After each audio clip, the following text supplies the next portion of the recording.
The National Motorcycle Relay Ride for Blind Children is hosted by the Military Police of the Canadian Armed Forces.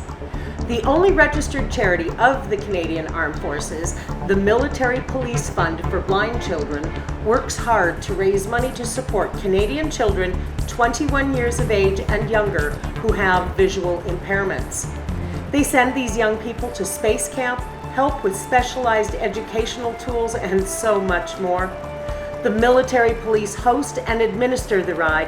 However, it is open to all who ride and want to see this magnificent country while doing something spectacular for children in need. To donate this year, visit www.mpfbc.com and plan to join them for their 10th anniversary ride, be it for a day, a week, or the entire journey from coast to coast. Visit nationalmotorcyclerelay.ca to find out more and make a difference.